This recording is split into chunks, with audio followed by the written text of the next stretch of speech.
A number of different people, thousands in fact, in the UK got the absolute worst Christmas present imaginable. Just 2 days before Christmas, they got this text message. It's a little bit confusing. It's got British speak in it, but it says, diagnosis, aggressive lung cancer.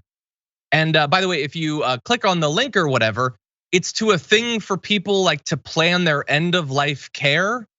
So they got messages, thousands of people, 2 days before Christmas, that they were dying of aggressive cancer. This is Askern Medical Practice that sent the automated text message. They asked patients to fill out a form that allows people with terminal illnesses to claim benefits. And if you got a message like this, particularly if you had been like going to the doctor, worried about something, you were being diagnosed, you would be absolutely horrified to get a message like this. Thankfully, within about an hour, the hospital followed up with this message. Please accept our sincere apologies for the previous text message sent. This has been sent in error. Our message to you should have read, we wish you a very Merry Christmas and a Happy New Year.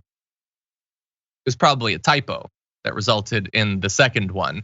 8,000 patients got that. And at least one, by the way, Chris Reed, a 57-year-old, was waiting for results after tests for lung cancer. Like very specifically the thing that the flawed message was addressing. Now they did correct it. But how does this happen, Brett? How do you send out 8,000 messages like that? And by the way, I understand that people are rightly mad that this was going out to people who don't actually have aggressive lung cancer. And that is a perfectly reasonable thing to be frustrated by. But even if it was going to people who had it, you're texting them?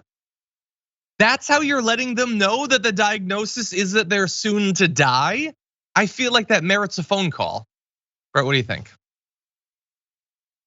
It doesn't sound like the thing they sent out was essentially like, it doesn't seem like the thing that they would send telling someone that they have lung cancer. It looks like for the above patient, it seems like it's a request to a service that does imaging to have the patient come in and do a test for advanced lung cancer. So it's not like their normal business is to send this message to the people being like, all right, text 5 to stop these messages and 6 to accept your diagnosis for lung cancer. It's not the case, so I reject that a little bit. But I will say that like, well, yeah, but if you, I think that's a fine read of the text message. But if you're a regular person reading that, your eyes are going to go to diagnosis aggressive lung cancer charge. So I think in this situation, people should be thanking this hospital for giving them a new perspective and lease on life. And the hospital should have said, actually, no, we cured your lung cancer unless you are patient DS 1500 for the above patient, in which case, sorry, this was meant for you.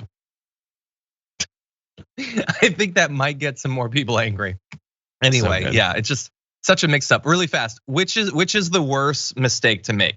Sending this to 8,000 people 2 days before Christmas and making them think they're about to die of cancer, or the millions of people, I think it was, that got a message saying that their student loans had already been resolved, and when really it was just their application had been accepted. This goes up there, this is worse, and it goes up there with the people, I think of Midway, who got a message saying that there was like a missile attack. Remember that a few years ago? Yes, that was amazing. I too. Yeah, I think, I think the student loans are worse because those people still owe the debt.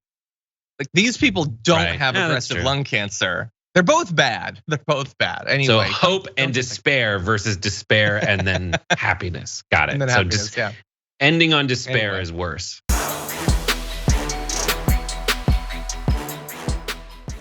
Check out the Damage Report podcast each day, wherever you get your podcasts, whether Pocket Casts or Stitcher or iTunes.